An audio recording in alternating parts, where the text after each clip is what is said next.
Today we're talking about 5 things that you should do when you get a new camera. Hey, what's going on? My name is Peter Sarellas. I'm a videographer and editor from Toronto, Canada. I specialize in sports videography. And today we're going to be going over 5 things that you definitely have to do when you pick up a new camera. You want to make sure that you get these done so that when you're going out to actually film a project for a client, you're comfortable with the camera that's in your hands and you can use it to its fullest extent and get the results that you know you're capable of producing, rather than making mistakes and ending up with a project that you're just like not that satisfied with.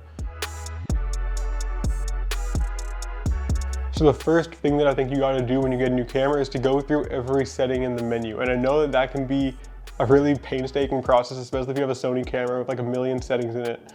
But actually going through every setting in the menu is gonna, one, allow you to fully understand what your camera can do and all of its capabilities, and two, help you calibrate your camera to be used best for whatever purpose you're using it for.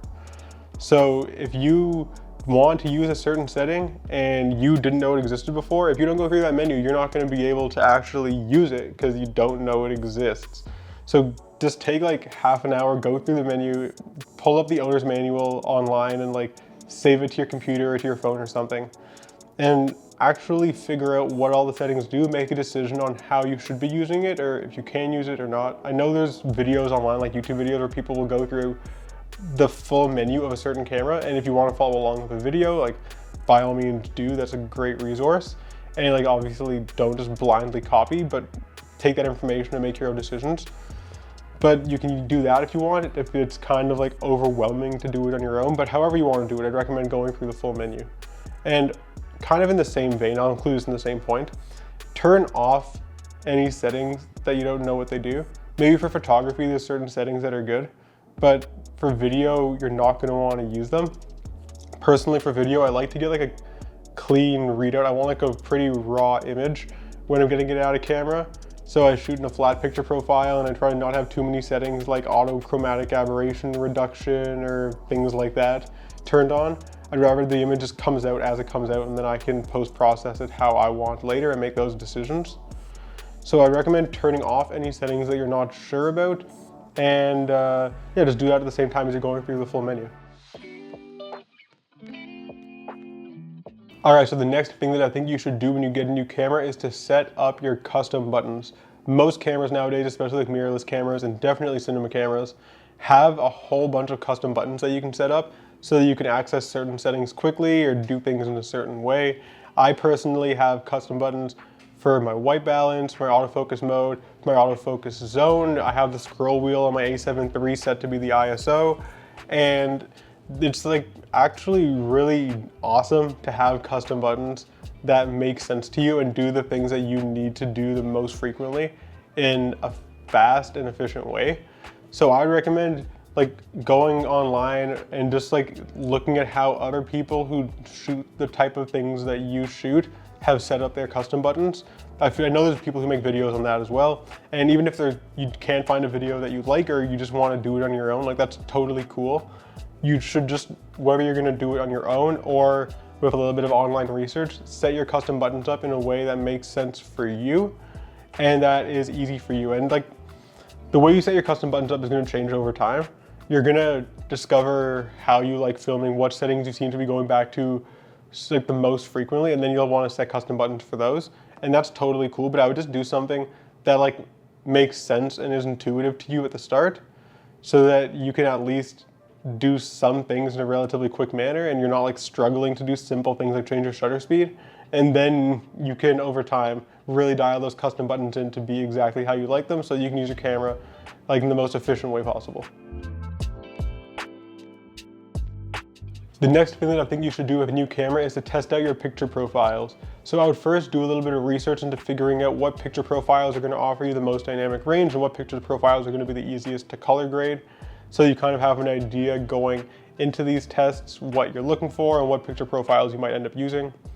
Then any picture profiles that seem interesting to you or any that you think you might have a potential of using or you think they look cool, I would shoot a very simple, consistent shot, like a 3-point lighting setup with a person sitting down. Just like set that up and film it with a whole bunch of different exposure levels and a whole bunch of different picture profiles, maybe underexposed by a full stop, underexposed by a half stop, nail the exposure, overexposed by a half stop, overexposed by a full stop, in all these different picture profiles. Then I would take them into post-processing, try color grading them, see which ones are easy to color grade, see which ones are difficult to color grade, see which ones look good for you, and see at what exposure value every picture profile performs best, makes skin tones look the most natural. This is gonna help you figure out, one, where you need to be exposing every picture profile that you want to use, and two, which ones are going to give you the cleanest image and offer you the most dynamic range and look the best for what you're doing specifically. You don't want to accidentally use a picture profile that's really difficult to grade and takes a long time to do any work with when you need to turn a project around really quickly. That can be a mistake that costs you a lot of hours and results in some long nights. And if you don't actually test your picture profiles to figure out which ones you should be using in certain situations, you could easily end up in a situation like that, and nobody wants that. So test your picture profiles, take them into editing in a project that's like not that serious. And then when it comes time to actually take this camera out, you're gonna know exactly what to dial those image settings into so that you can get the best result you can.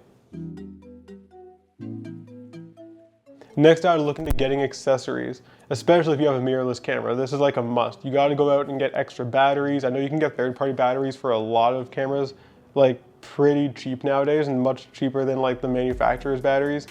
I would look at like cages, handles, monitors, like little tripod attachments if you want, like anything that you think you could possibly use with this camera based on what you do on a regular basis. I would go get an accessory for it. Like for sure, you're gonna want a cage. I know SmallRig makes cages for like a whole bunch of different cameras. So I have a SmallRig cage on my Sony a7 III and I'm super happy with it. But at the very least, I would look into like cages, handles, and batteries, and then you can go from there with other accessories as needed. But especially, like you wanna protect your investment and you don't wanna risk getting a new camera and dropping it on day one and have it like crack or something. That would just be a nightmare. So definitely go and get those accessories, get a cage, get all the batteries you think you can need, and then you just don't need to worry about it for the life of the camera and you're good from day one. You're never gonna like have no batteries, or you can have the peace of mind of knowing your camera's not just gonna bust on you. So definitely go get accessories and do it early. And finally, I'd recommend that when you get a new camera, you do like a personal or a trial shoot before you actually take the camera out and film something professional for a client. There's so many things that can go wrong on a shoot, especially when you don't know your camera, and you don't want to be like taking a long time to dial in your settings. You don't want to accidentally overexpose something. You don't want to find out that your camera has an overheating issue that you didn't account for while you're filming a project for a client. And then all of a sudden you can't use your brand new camera. So just set up a project that's similar to one that you would shoot for a client, but do it as like a spec project or on a personal basis.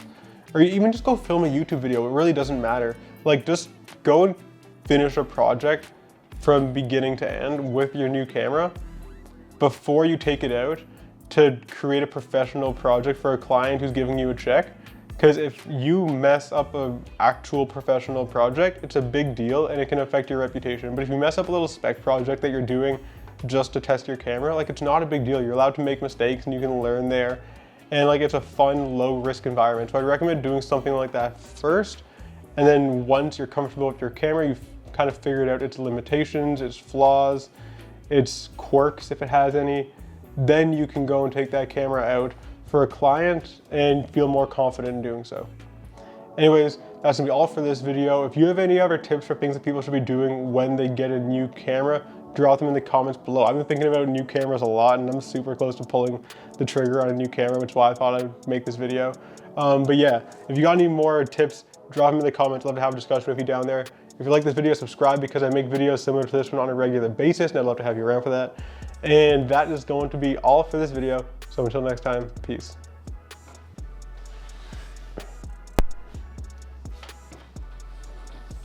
Oh.